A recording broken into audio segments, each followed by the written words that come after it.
¿Te imaginas que coges el transporte público como un día normal y te apuñalan por la espalda? ¿Cómo es posible que un hombre con 14 arrestos previos estuviera libre para matar? Esta es la pregunta que persigue la historia de Ireina Zerutska, la refugiada ucraniana que escapó de la guerra solo para ser asesinada en un tren de Charlotte. Su muerte no fue un acto de violencia aislado, sino la consecuencia previsible de un sistema judicial fallido. Este guión explora las grietas de ese sistema y el debate nacional que desató una tragedia que pudo evitarse, exponiendo una dolorosa verdad sobre la seguridad y la justicia en Estados Unidos. Capítulo 1. Un viaje por la paz, un final violento. El viaje de Ireina Zerutska comenzó como una huida del horror de la guerra. Esta joven ucraniana había dejado atrás su tierra natal, buscando en Estados Unidos la promesa de un futuro seguro y una existencia pacífica que le había sido negada. Su familia confirmó posteriormente que ella sentía un profundo afecto por este país, el lugar donde aspiraba a construir una vida. Sin embargo, la ironía de su destino sería devastadora. Tras escapar de una zona de conflicto, encontraría la muerte no en el frente de batalla, sino en la aparente normalidad del transporte público estadounidense. El escenario fue un vagón del tren ligero de Charlotte. En un día cualquiera, este espacio cotidiano se convirtió en el telón de fondo de una violencia incomprensible. De manera súbita, mientras Ireina realizaba su trayecto, fue objeto de un ataque sorpresivo y letal. Un hombre, sin provocación aparente, la apuñaló directamente en el cuello. Este acto de brutalidad le arrebató la vida instantáneamente frente a otros pasajeros. La crudeza del suceso, capturada en video, no tardó en circular, generando una ola de indignación que trascendió las fronteras de la ciudad. El agresor fue rápidamente identificado como Carlos Brown Jr. Su perfil reveló una realidad inquietante que pronto se volvería el foco del debate nacional. No era un delincuente primerizo. Se trataba de un individuo con un alarmante y extenso historial delictivo. Antes de este encuentro fatal, Brown Jr. ya había sido detenido por las autoridades en 14 ocasiones distintas por diversos delitos. Ante la magnitud del crimen, la respuesta institucional fue inmediata y contundente. Además de la acusación estatal por asesinato en primer grado, el Departamento de Justicia de la Nación decidió intervenir. Los fiscales federales anunciaron que presentarían sus propios cargos, complementando el proceso local. La acusación federal específica fue por cometer un acto que causa la muerte en un sistema de transporte masivo. Esta maniobra legal tenía un propósito claro: asegurar que el caso fuera procesado con la máxima severidad posible, abriendo la puerta a una condena de cadena perpetua sin libertad condicional, o incluso la pena de muerte. Con esta acción, el gobierno federal señalaba que la justicia para Ireina sería una prioridad nacional. Capítulo 2. 14 advertencias ignoradas. La intervención federal subrayó la gravedad del acto, pero al mismo tiempo destapó una pregunta mucho más profunda e inquietante. ¿Cómo pudo un individuo con un historial tan extenso estar en posición de cometer este crimen? La respuesta no se encontraba en un único error, sino en un patrón de fallos sistémicos. Cada uno de esos 14 arrestos previos no era solo un registro en un archivo. Representaba una oportunidad para intervenir, una señal de alarma que fue sistemáticamente desatendida. La tragedia de Ireina Zerutska no fue un suceso imprevisible, sino la culminación de una larga cadena de advertencias ignoradas. Pronto surgió una narrativa que diferenciaba claramente el papel de la policía del resto del sistema. Según múltiples análisis, las fuerzas del orden cumplieron su función repetidamente al detener a Brown Jr.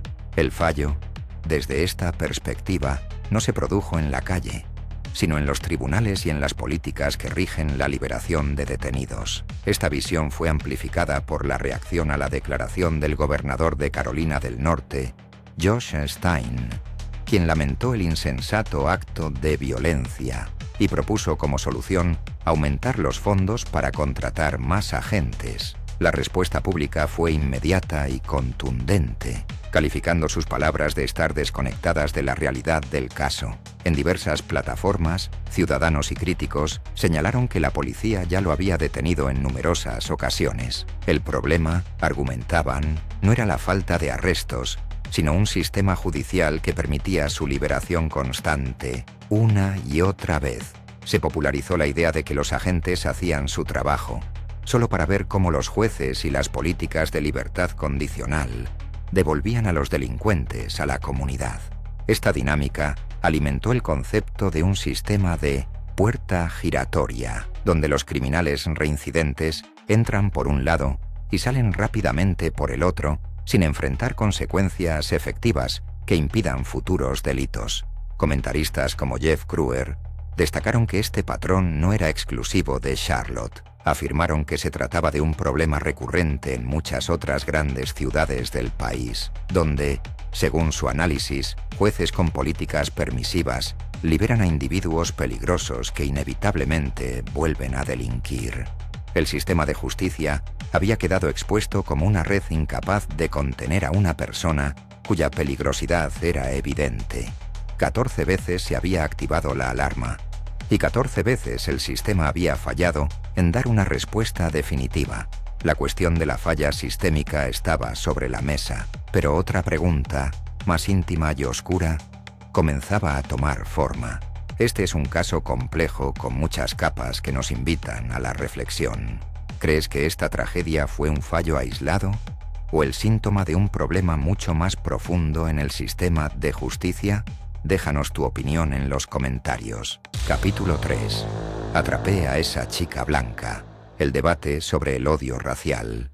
Mientras el debate público se centraba en las fallas del sistema judicial, un nuevo elemento emergió, desplazando el foco hacia una pregunta mucho más oscura e íntima.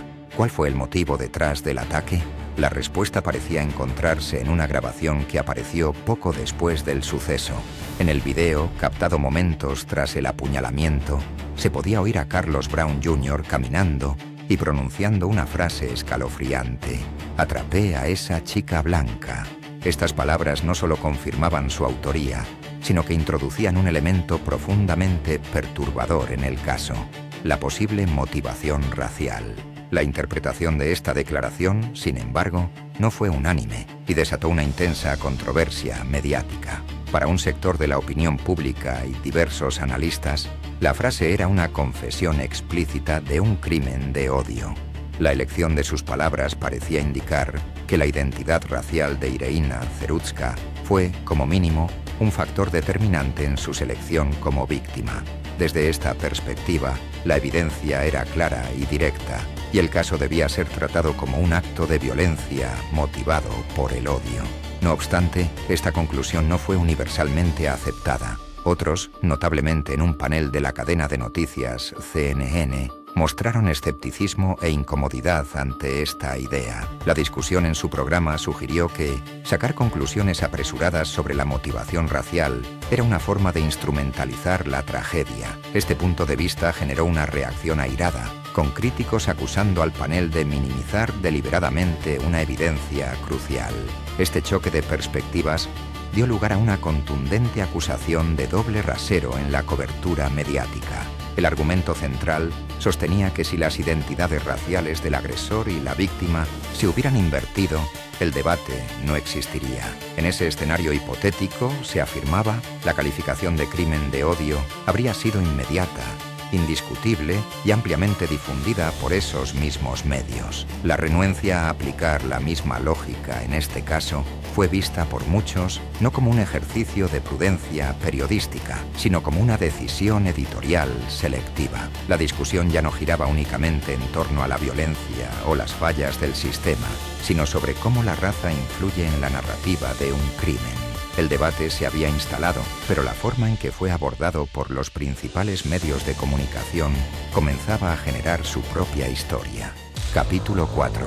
La historia que los medios no querían contar. La controversia sobre cómo se narraba la historia fue precedida por una pregunta aún más fundamental: ¿por qué durante semanas la historia apenas se contó? Tras el asesinato de Irina Verutska, a pesar de la existencia de pruebas en video y la brutalidad de los hechos, su caso no logró penetrar el ciclo de noticias nacional. La ausencia de la historia en los principales noticieros y periódicos del país fue notoria. Durante un tiempo considerable, la tragedia permaneció como un suceso local, un eco contenido dentro de los límites de Charlotte, sin recibir la atención que un crimen de esta naturaleza normalmente generaría. Esta aparente indiferencia mediática se convirtió en parte de la propia noticia. El vacío dejado por los grandes medios fue llenado por otras voces. Fueron principalmente las redes sociales, junto con influencers y medios de comunicación conservadores,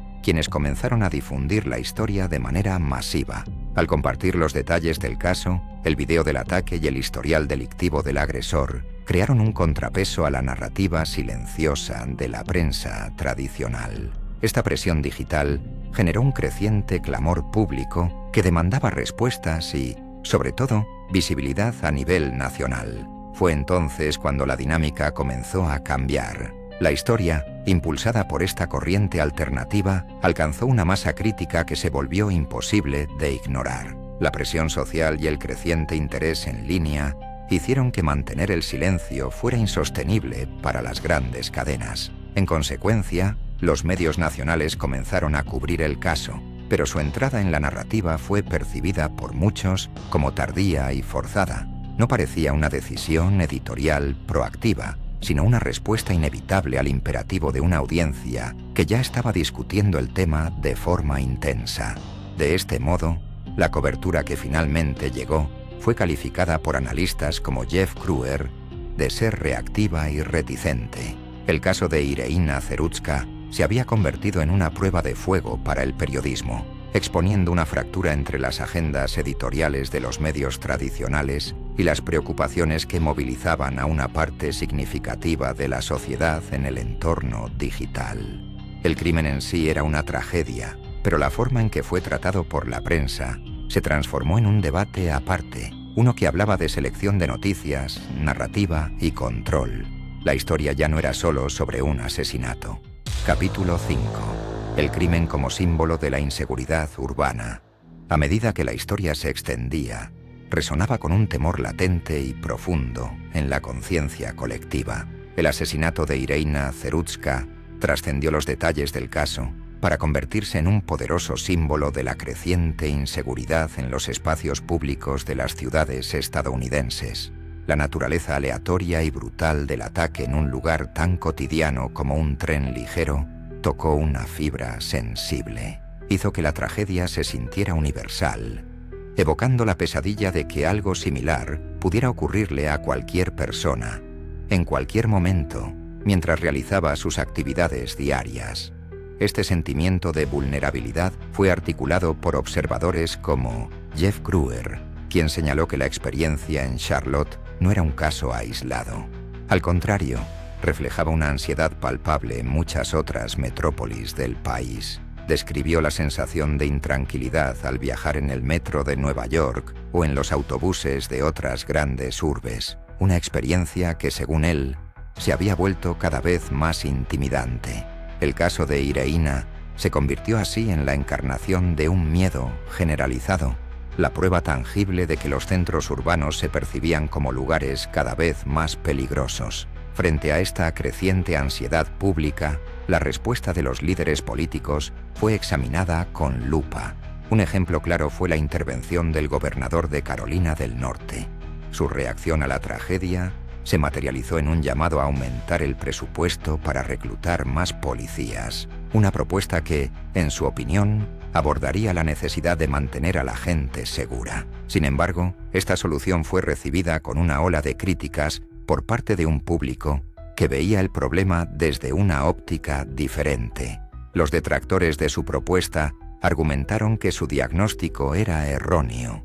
El problema, insistían, no era la falta de acción policial, como lo demostraban los 14 arrestos previos del agresor. La verdadera falla residía en un sistema judicial que no lograba mantener a los criminales violentos y reincidentes fuera de las calles. En consecuencia, la respuesta del gobernador fue interpretada no como una solución, sino como una desconexión de la raíz del problema, lo que avivó aún más el debate sobre la eficacia de las políticas de justicia penal.